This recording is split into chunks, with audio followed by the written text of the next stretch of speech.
Absolutely. It's definitely been worth it moving to Ghana. I mean, I didn't move to Ghana for YouTube. I just moved to Ghana because I wanted to live here and experience it. And I've loved it all the way up until now. Like, God clearly had a plan for me. So it's all worked out really, really well. Despite the challenges, I don't feel like I'm moving back. I'd rather just go on holiday when I feel like it, just like I've been doing up until now. Like, but I don't think I'm moving back anytime soon. So.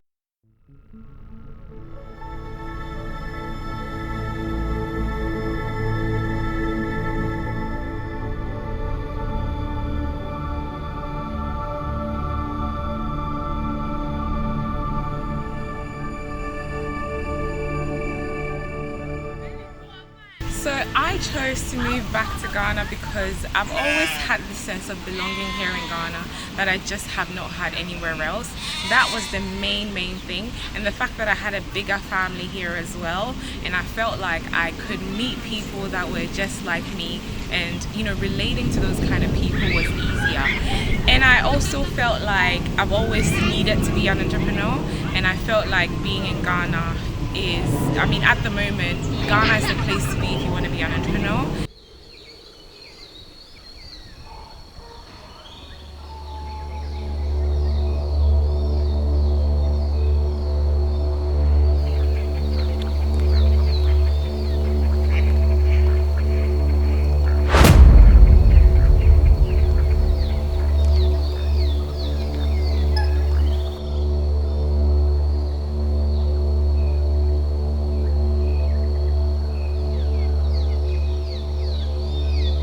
What's up guys, I'm Jasmine Ama. I am an influencer, a YouTuber and an entrepreneur, and I live right here in Ghana.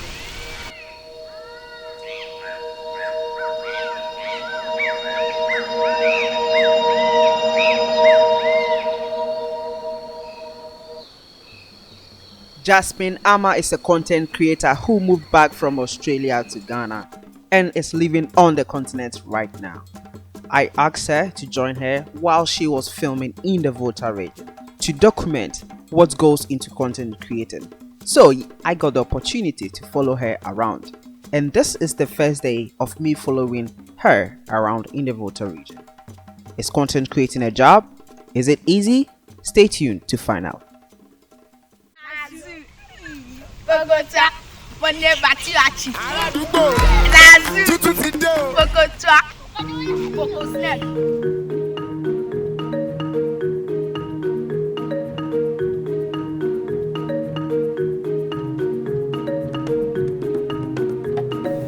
Sometimes getting rejected by the same people she wants to promote for free. This is one of the challenges she shared with me. We just got to our first stop.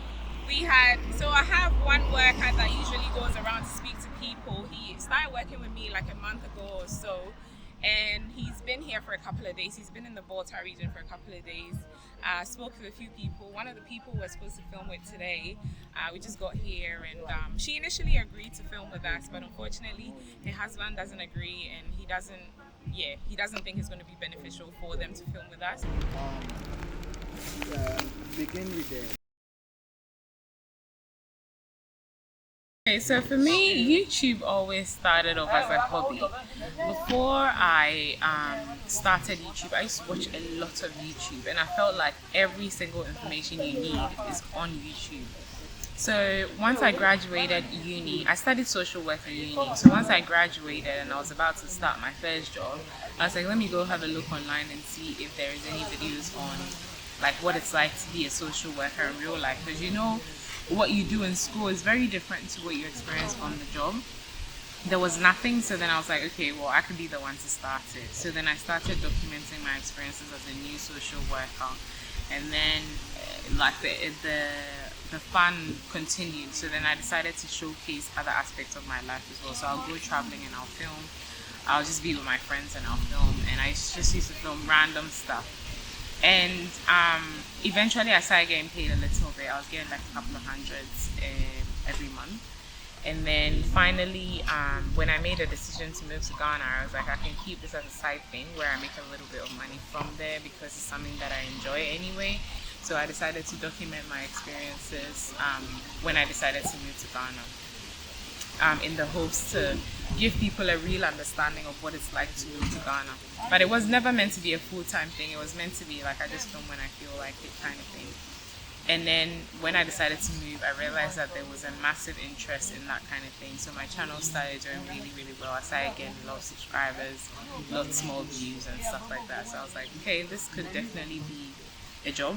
And so I decided to take it seriously and start uploading more and start researching more and doing more stuff with it. And now this is what it's turned into. So yeah, that's basically my story through YouTube, the short version basically. I don't care. But I didn't say that you was a lady in any of the videos. Which lady? When you went to film, I think Clement didn't film it well. hey, No backwater, no backwater, not let you. hey,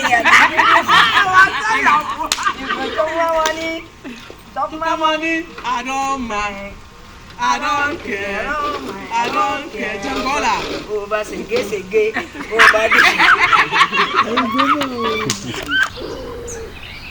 So when I first started filming stuff within Ghana, it was just people that I had bought from before that I'll talk to and say, hey, are you interested? This is the job that I do. Are you interested to be featured on my channel? And sometimes they would tell other people, and then I'll end up featuring those people as well. And then there's a lady who lives in my grandma's house. Her name is Aisha. She tends to go to the market a lot, so she has a relationship with a lot of the local women. So she linked me up with a few people as well that I ended up filming with. And then I did that for a while up until early this year. Then I found somebody who I have hired who goes around to pre-organize a lot of my videos. So he just goes around letting people know what I do and finding out if they're interested in filming with me. So sometimes I share ideas on what kind of content I wanna find and film, and sometimes he recommends stuff as well when he meets people that he feels like they may be a good feature on my channel as well. So yeah, that with regards to research, I did it for a while, but now I have somebody. Same with camera stuff as well. So in the beginning, I filmed myself all the way through up until it was last year, so until 2020. Then before that, I did work with somebody for a month. I think that was in late 2020. So it was like around September or so. I started working with this guy. We worked for a month and then he had to move on to other things. So I think after I stopped working with him, it was another 2 months or so until I started working with Clement. So him I've worked with since around November 2020 or so. Up until now, we still work together. So with regards to my YouTube, I have 2 staff members basically. So, what will you tell those who think YouTube is not a job? And also, for those who want to follow your footsteps, what advice do you have for them? So, with regards to those who want to follow my footsteps and do YouTube as well, I think don't underestimate the amount of work that goes into it, and just stay passionate and be willing to do uncomfortable stuff. You always have to be willing to challenge yourself a little bit. It doesn't always have to be, you don't always have to be filming things that you feel like people will agree with. Sometimes filming stuff that people might have questions about or be annoyed with, I don't know, for the lack of a better word, like doing stuff that people might have a lot to say about. Those kind of things generally do well. So if you're interested in any topic, don't be scared to share it just because you're worried about what someone will say, because the opinions are gonna come.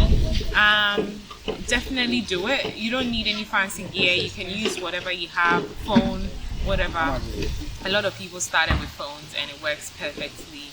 And just be consistent as well. You can't upload once a month and expect to make money. You have to be consistent.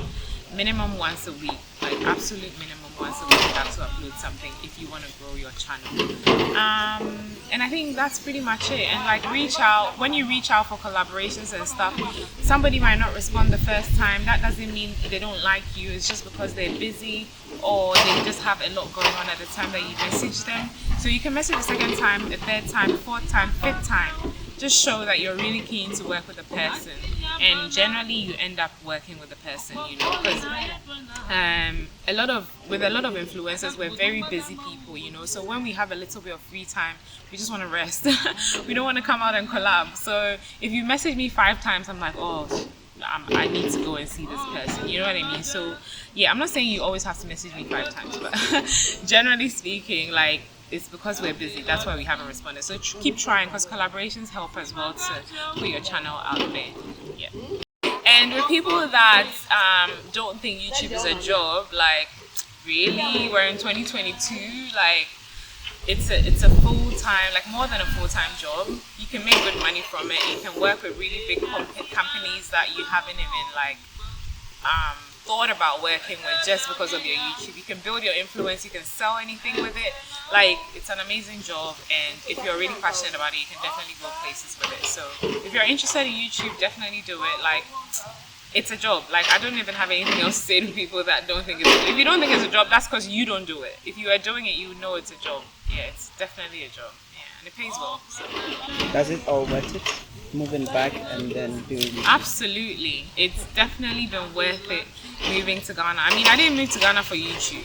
I just moved to Ghana because I wanted to live here and experience it, and I've loved it all the way up until now. Like, God clearly had a plan for me, so it's all worked out really, really well. Despite the challenges, I don't feel like I'm moving back. I'd rather just go on holiday when I feel like it, just like I've been doing up until now. Like, but I don't think I'm moving back anytime soon. So yeah, and I'm making an impact on so many people, so many. Like, sometimes I get overwhelmed by the number of people I've been able to have an impact on. You know what I mean? I don't think I could have done that if I had stayed in the West. You know, there's people that really, really need that kind of help that I've been able to provide to. And so, yeah, I'm grateful for that. I think that's the most important part of me moving here and living here right now. And even the people that I work with now, like, you know, being able to provide jobs for people and stuff like that. And yeah, so I think it's definitely been worth it. Alright, you guys, so it's nighttime and we're still filming. This is the behind the scenes that you guys don't get to see. Like, so much work. It's, what time is it? I think it's almost 7. Yeah, it's 15 minutes to 7. This is the last video for the day though, so we'll see you guys tomorrow, I guess. We're up at 4 a.m. to continue, so we'll see you then.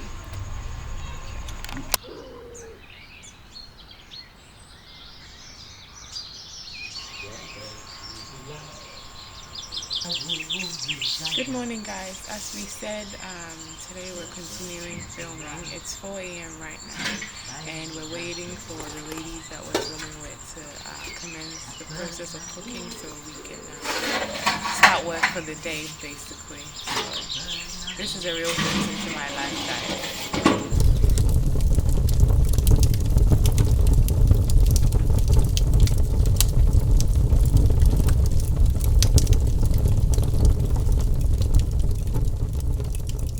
Okay, so in terms of safety in Ghana, it's very, very safe for me anyway. I haven't really had any negative experiences. I live by myself. I've been living by myself since I moved in 2020. I haven't had any safety issues. I've had times where I travel all the time, so I leave my house for days. There's nobody there, and it's still been really safe. And also, I travel like very late, very early in the morning as well, like for work like this, and I still haven't had any safety issues. So generally, Ghana feels very, very safe to me. People are also very helpful and friendly, generally speaking.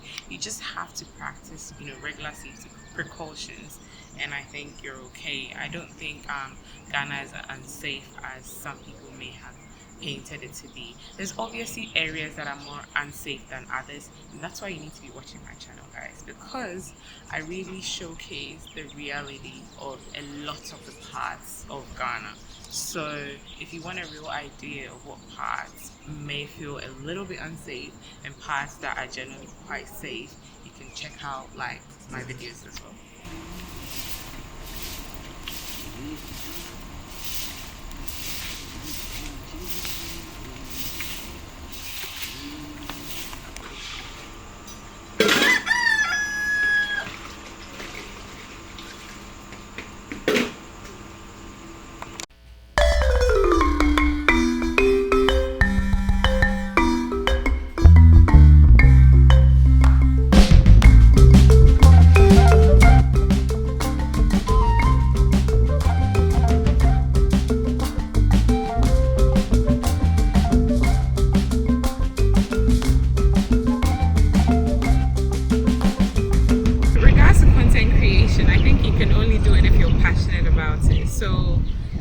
Ghana is definitely a good place to do content creation because there's so much that needs to be shared with the world that hasn't been shared yet, and there's only a few of us that are doing it at the moment.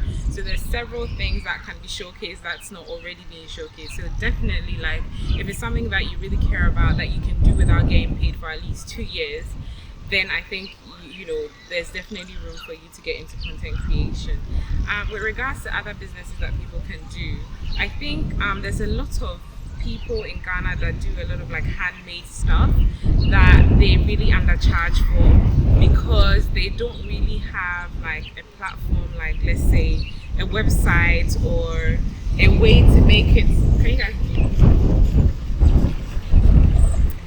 A way to make accessing their services really easy and convenient, so you can easily come here and be like a manager of those type of people. So let's say if somebody made me this shirt, they'll probably charge me like 10 CDs. Because you are showcasing it online and you're making sure the person receives it in a number of business days, you can definitely sell it for like 40 CDs. You know what I mean? Pay the seamstress 10 CDs, and then maybe another 10 CDs goes into logistics and stuff like that. The 20 CDs is yours. So I feel like there's definitely room for that because there's a lot of people that have really, really good skills when it comes to like making clothes, when it comes to hairdressing, when it comes to making like bags, lots of handmade stuff. But there's no space, there's nobody promoting them and putting them out there. So a lot of the time they're so good at their work, but they don't even have customers. But I feel like there's the need for those kind of things outside. So if you can manage people like that, I think you can definitely do something with it. It's not going to be easy, but I think there's definitely a room to make some money there. The other thing I would say is I think now as well there's a lot of people that are interested in seeing Ghana as well. So you can't really go wrong with having like a tourism company or something like that where you take people around to various parts of Ghana that are interesting, not like the stereotypical like Black Star Square and Cape Coast Castle and those places are great and all, but there's several other places that can be seen as well. So if you try to make yours a little bit different where they get to see other stuff, I think you're going to stand out a bit more and it'll be a lot easier for you to get customers and stuff like that. But either way, doing any kind of business is very, very difficult in Ghana. So you have to bear that in mind before you make your decisions. You have to be ready to like go all the way, go all out, put your all into it. If you're not ready to do that, just stick with working for somebody. Okay, guys?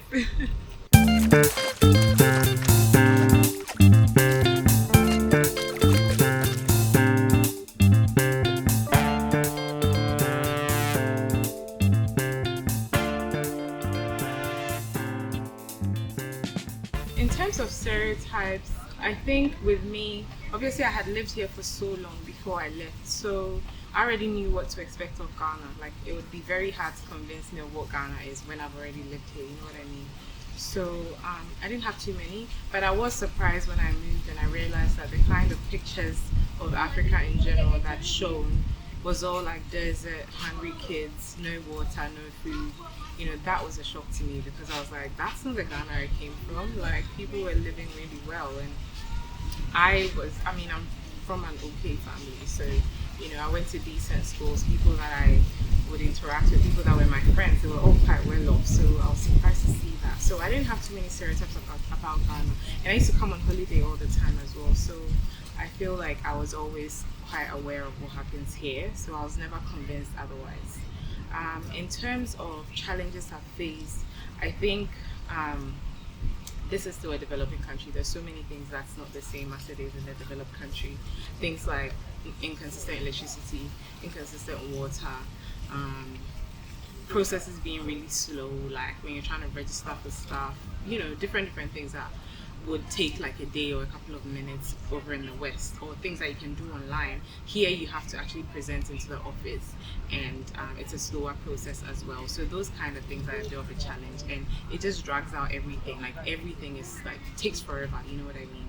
And yeah, I think it's mainly that everything is just very slow, so that makes things very, very hard to work around, especially when you work for yourself and that kind of thing.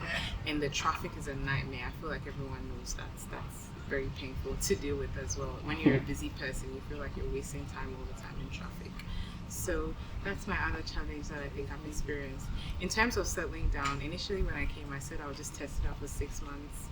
But I've been here 2 years now, so I don't know. Let's see. It looks like I'm going to be here another year for sure. But let's see what happens. So, on the second day, she decided to go on a tour, visiting some historical places in the Volta region. Because we celebrate a festival called Keta Sumitutu. Oh, okay. And then this pipe we brought from Denmark. The music is in the studio of celebration these days. Then we have some of the old wines.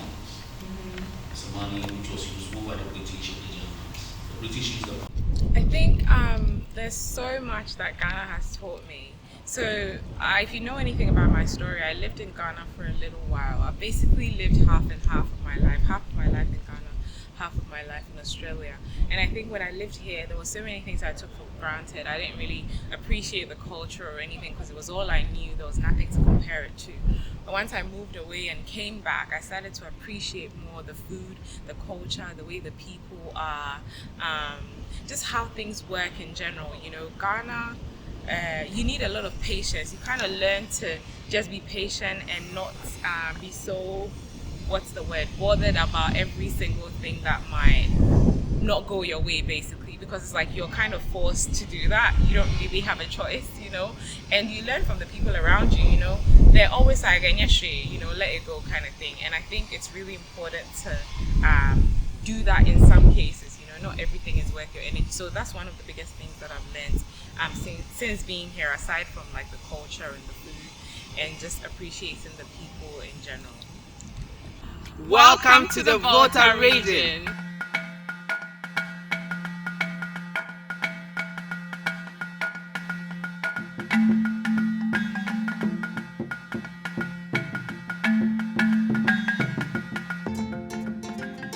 I'm here with Jasmine, as I told you earlier on. We are in the Volta region, and here it's called Afuega. Right, and then here she's documenting How to make ayelo or Ayelo, chile. yeah. That's the local name for it. It's basically sand that's edible. There's no English name for it. Wow. So she's going to tell you guys how it's made, where they get it from. Yeah. So if you want to watch it, head to her YouTube channel. Absolutely, And guys. find out. So I'm here to record the experience, show you how we go along. We suffer to bring you content, where we have to go, the inconveniences we have to go through to make sure you get a good content. Yeah. So yes, she's here and doing it for you. So I'm showing you what you don't see on camera, behind the scenes, how she have to, work hard to bring you amazing content. So stay tuned. Stay tuned. Yeah. So this is what we go through while climbing the mountains, one of the mountains here in Zime, to show you guys how Ayelo is made. Jasmine Ama was not allowed to enter the space because she's a woman. So you can imagine what she has to go through, or how that feels like being a woman, trying to get you content. So this is behind the scenes of what content creating is. Happening. No. Just I should wait here.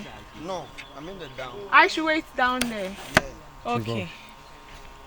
Maybe it's a secret thing. Not supposed to come around Oh. because of the work that we are doing. Oh, right. Okay. Apparently, I've just been told that women are not allowed up where they mine the sand from. So I'm just going to let the camera guy go up there. And then when they come, I can ask questions. After the And interview, we can explain what's happening up there.